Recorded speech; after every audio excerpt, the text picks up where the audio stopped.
எங்கெல்லாம் அதிகமான ஓட்டு ரூரல் ஏரியால விழுமா அர்பன் ஏரியால விழுமான்னு பார்க்கும்போது ரூரல்ல வில்லேஜஸ்ல தான் அதிகமான ஓட்ஸ் வந்து விழும். ஆனா இந்த 2026 தேர்தலில் என்ன மாறுச்சோ இல்லையோ இந்த ஒரு விஷயம் மாறி இருக்குன்னு சொல்லலாம். ஏன்னா ரூரல்லையும் அர்பன்லையும் ஒரு சின்ன டிஃபரன்ஸ் தான் இருக்கு. பெரிய அளவுக்கு வந்து ஒரு சேஞ்ச் அப்படின்றது இல்லை, அதாவது பெரிய அளவுக்கு டிஃபரன்ஸ் அப்படின்றது இல்லை.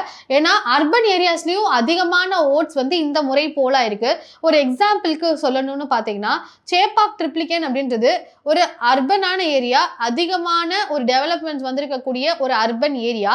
அங்க 2021 போலான ஓட் பர்சன்ட்னு பார்த்தீங்கன்னா வெறும் 59% தான். ஆனா இந்த முறை பார்த்தீங்கன்னா 92.57%, 84.34% வந்து போலா இருக்கு. இதுவே பாலக்காடு ரூரல் ஏரியா, தர்மபுரியில் இருக்கக்கூடிய ஒரு ரூரல் ஏரியால 2021 87% போலா இருந்துச்சு. ஸோ இதுதான் வந்து கடந்த காலங்களினுடைய ஒரு நிலவரமா இருக்கு.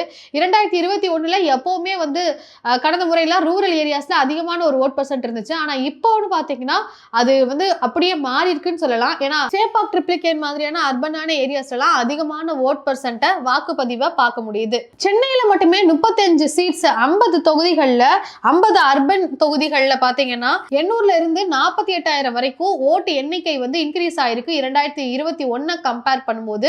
டேட்டா வைஸ் பார்க்கும்போது கரூர் மாதிரியான ஒரு ரூரலான ஏரியாவில் எப்பவுமே ஓட் பர்சன்டேஜ் அதிகமாகத்தான் இருந்திருக்கு. இந்த முறை கரூரினுடைய முகமாக திமுகவில இருந்து பார்க்கப்பட்ட செந்தில் பாலாஜி அவர்கள் கோயம்புத்தூர் சவுத்துக்கு ஷிஃப்ட் ஆயிருந்தாரு. கரூர்ல கடந்த முறை ஃபைலான வாக்குப்பதிவுன்னு பார்க்கும்போது 84.13%. அதுவே இந்த முறை பார்த்தீங்கன்னா கிட்டத்தட்ட 93.40% வந்து ஃபைல் ஆயிருக்கு. ஸோ எப்பவுமே வந்து இந்த ரூரல் ஏரியால அதிகமான வாக்கு வங்கி பதிவாகும். அதே மாதிரி இப்பவும் வந்து பதிவாயிருக்கு. கரூரினுடைய களம் அதிமுகவினுடைய விஜயபாஸ்கர் அவர்களுக்கும் திமுகவினுடைய செந்தில் பாலாஜிக்கும் ஒரு ரைவல்ரி அப்படின்றது இருந்துட்டு இருக்கும். இந்த முறை அதுவும் மாறி இருக்கு, ஓட் பர்சன்டேஜ் இன்க்ரீஸும் ஆயிருக்கு. ரூரல் கான்ஸ்டிடியூன்சிஸ்ல அதிகமான ஓட் பர்சன்டேஜ் வந்து காமிச்சதுல ஒன்னா இருக்கு குமாரபாளையம்.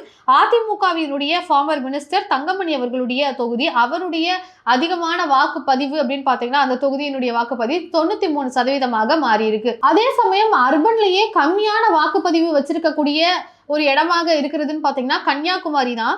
கன்னியாகுமரியில இருக்கக்கூடிய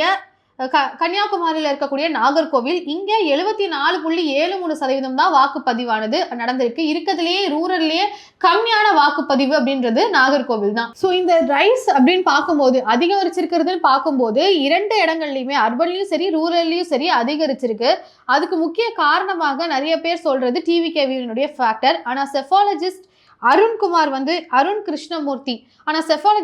கிருஷ்ணமூர்த்தி என்ன சொல்றாருன்னா இது வந்து ஒரு நார்மலான எலெக்ஷன் தான், எப்பவும் போல நடக்கக்கூடிய ஒரு எலெக்ஷன் தான். ஆனா ரூரல் ஏரியாலையும் அர்பன் ஏரியாலையும் இன்க்ரீஸ் ஆயிருக்கு ஒரு காரணமாக எஸ்ஐஆர் அந்த எலக்டோரல் ரிவிஷனும் ஒரு காரணமா இருக்கு. அதே சமயம் டிவிகே ஃபேக்டர் அப்படின்றது ஒரு காரணமாக பார்த்தீங்கன்னா அது ஒரு குறிப்பிட்ட வயசுல இருக்கக்கூடிய செக்மெண்ட் கிட்ட மட்டும்தான் அது இருக்கு. அது ஒன்றும் பெரிய டிராஸ்டிக்கான ஓட் பர்சன்டேஜை வந்து இன்க்ரீஸ் பண்ணல, பெரிய அளவு ஒன்றும் இன்க்ரீஸ் பண்ணல, ஒரு 1000 கணக்கில் தான் இன்க்ரீஸ் ஆயிருக்கு. அதுக்கு காரணம் எஸ்ஐஆரும் இருக்கு, இதுவும் இருக்கு. ஆனா இதை வந்து பெரிய அளவுல அதை மட்டுமே சொல்ல முடியாது, இது ஒரு நார்மலான எலெக்ஷன் சொல்லி செஃபாலஜிஸ்ட் அருண் கிருஷ்ணமூர்த்தி அவர்கள் தெரிவிச்சிருக்காங்க. ஸோ ரூரல் ஏரியான்னு பார்க்கும்போது 30க்கும் மேற்பட்ட ரூரல் தொகுதிகளில் 90% மேல வாக்குப்பதிவு நடந்திருக்கு. அதுவும் குறிப்பா இது வந்து கடந்த முறையை விட ஒரு பீக் அடிச்சிருக்கு அப்படின்றத வந்து ரெப்ரசென்ட் பண்ணுது. அதுவும் அர்பன் பார்க்கும்போது சேலம்ல 91% வந்து ரிஜிஸ்டர் ஆயிருக்கு. திருப்பூர் சவுத்ல 90.71% ஆயிருக்கு.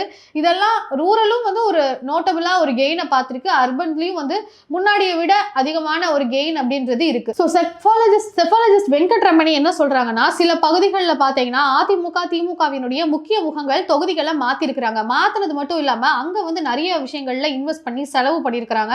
அது ஒரு பக்கம் இருக்கு. எஸ்ஐஆர் அந்த இன்டென்சிவ் ரிவிஷன் ஒரு பக்கம். இதுதான் வந்து அந்த போல் பர்சன்டேஜை இன்க்ரீஸ் பண்றதுக்கு காரணம்னு சொல்லி செஃபாலஜிஸ்ட் வெங்கட்ரமணி அவர்கள் தெரிவிச்சிருக்கிறாங்க. முக்கியமான கட்டம் என்னன்னு பாத்தீங்கன்னா ஓவராலா 85% வந்ததுக்கு முக்கிய காரணம் அர்பன் ஏரியாக்கள்ல இந்த முறை பர்சன்டேஜ் அதிகரிச்சது தான் 85 வந்து நின்றுருக்கு அப்படின்றதையும் வந்து பதிவு பண்றாங்க. ஸோ இங்கே அர்பனில் வந்து இன்க்ரீஸ் ஆனது தான் ஓவரால் பர்சன்டேஜை இன்க்ரீஸ் பண்ணுறதுக்கு ஒரு மெயின் ரீசன். ரூரலில் யூஸ்வலாகவே வந்து அதிகமான பர்சன்டேஜ் எந்த எலெக்ஷனுக்குமே வந்து இருக்கும், இந்த எலெக்ஷன்லேயும் அது இருக்குது.